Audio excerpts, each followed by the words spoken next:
திடீர்னு ஒருத்தன் வர,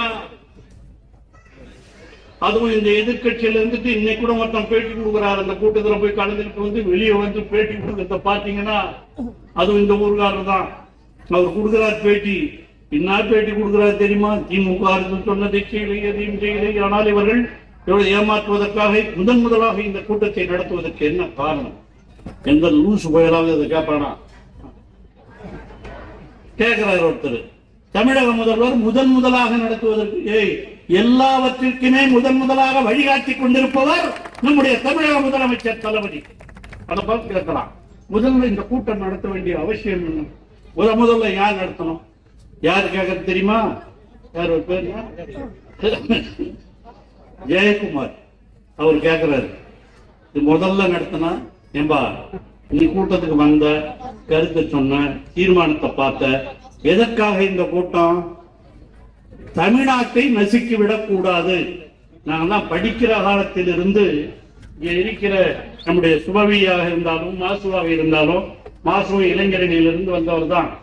அங்கெல்லாம் படிக்கிற காலத்தில் இருந்து அப்பொழுதே இந்திய எதிர்ப்பாக போராடியவர்கள் நாங்கள். அண்ணாமலை பல்கலைக்கழகத்திலே துப்பாக்கி குண்டுக்கு பலியாகி சிறந்தவர் தான் ராஜேந்திரன் அவர்கள். எதற்காக? இந்தி திணிக்கப்படக்கூடாது என்பதற்காக. இங்க பேசுகிற பொழுது கூட சொன்னார், ஒருத்தர் பேசிட்டு இருந்தார், எம்எல்ஏ, நாங்கள் எந்த மொழிக்கும் எதிர்ப்பானவர்கள் அல்ல, ஆனால் மொழியை திணிக்க கூடாது. தாய்மொழி தமிழ், ஆங்கிலம் பன்னாட்டு மொழி. அதைத்தான் நானும் பல இடங்களிலே சொல்லி இருக்கிறேன். அண்ணா சொன்ன உதாரணம், அண்ணா சொன்னார் தெரியுமா? ஒருத்தர் என்ன பண்ணா, ஒரு வீட்டுக்கு போனான், பக்கத்து வீட்டுக்கு போகும்போது அங்க பார்த்தா செவுத்துல ஒரு பெரிய ஓட்டை போட்டு இருந்தது. அதை பார்த்துட்டு கேட்டார் அந்த வீட்டுக்காரன, ஏன்பா இந்த செவுத்துல போய் இவ்வளவு பெரிய ஓட்டை போட்டிருக்கேன்னு கேட்டார். அவன் சொன்னானா, எங்க வீட்டுல நிறைய பூனை இருக்குங்க, அந்த பூனை போறதுக்காக இந்த ஓட்டை போட்டிருக்கேன்னு. நானும் அண்ணா சொன்ன உதாரணம், பூனை போறதுக்காக இந்த ஓட்டை போட்டிருக்கேங்க அப்படின்னு சொன்னாங்க. சரி, என்னையா பூனை போறதுக்காக செவுத்துல வேணா ஓட்டை போடுவாடா, தேர்ச்சி விட்டா ஓடுற போதுன்னு சொல்லிட்டு வந்துட்டான். வந்து ஒரு வாரம் சென்று மறுபடியும் போறாரு. போன உடனே பக்கத்துல ஒரு சின்னதா ஓட்டை போட்டுட்டான்.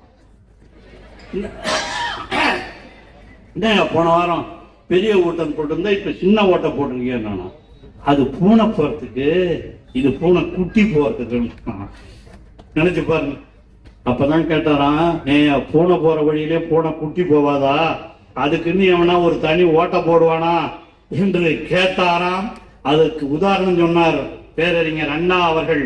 நமக்கு இன்டர்நேஷனல் லாங்குவேஜ் பன்னாட்டு மொழி ஆங்கிலம் இருக்கிற பொழுது, பெரிய ஓட்ட பூனை போற ஓட்ட ஆங்கிலம் இருக்கிற பொழுது எல்லா மாநிலத்துக்கும் போலாம், எல்லா நாட்டுக்கும் போலாம். படித்து ஆங்கிலத்தை நாம் கற்றுக்கொள்ள வேண்டும். நமக்கு தாய்மொழி தமிழ் இருக்க வேண்டும்.